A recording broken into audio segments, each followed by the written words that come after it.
The Biggest Snowman Ever by Stephen Kroll, illustrated by Jenny Bassett.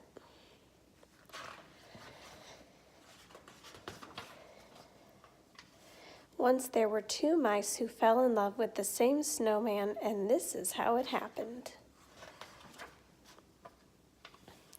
On a bright winter day, the mayor of Mouseville announced the town snowman contest.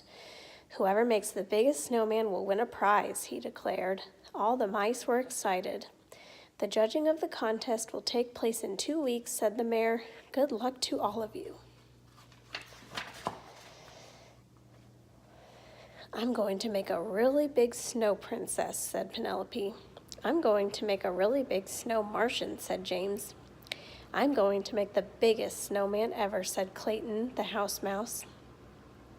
His friend Desmond, the field mouse, frowned. No, you're not.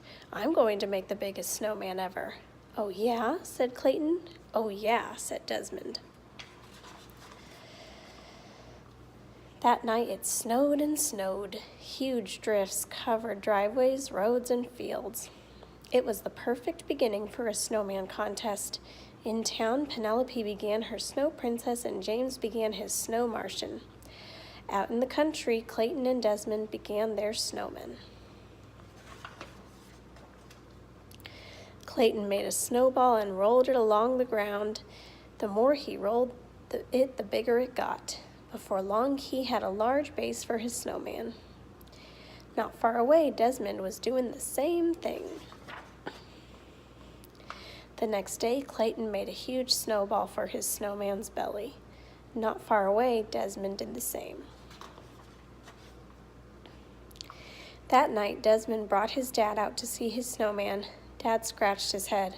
I don't know, son. It's going to be big, but I'm not sure it will be the biggest. Clayton smiled at him. I'm just getting started, he said.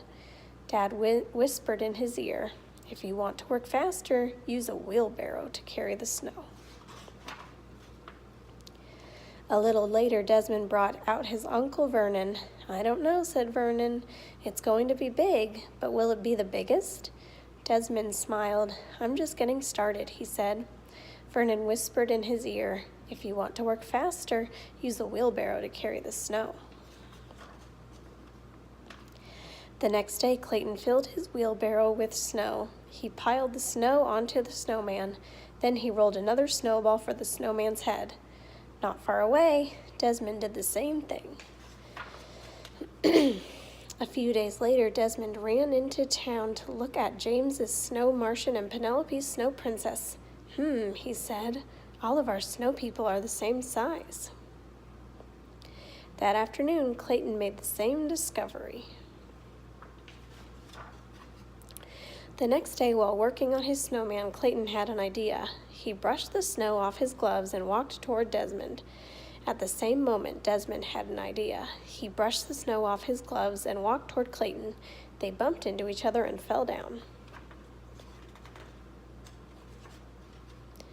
I have an idea, said Clayton. I have an idea, said Desmond. We should do this together, said Clayton. No one said we couldn't, said Desmond.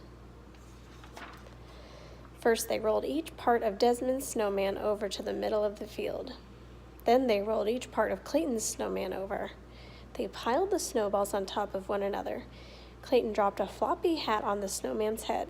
Desmond added a long scarf, huge coal eyes, and a giant carrot nose. When they were done, they had built the biggest snowman ever. The morning of the contest, field mice on snowmobiles brought the judges to the country. You both win the prize, said the mayor, handing Clayton and Desmond a large wedge of Swiss cheese. Let the celebration begin.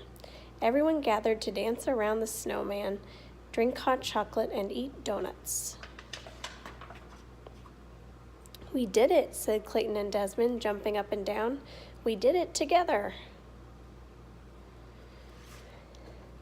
The biggest snowman ever.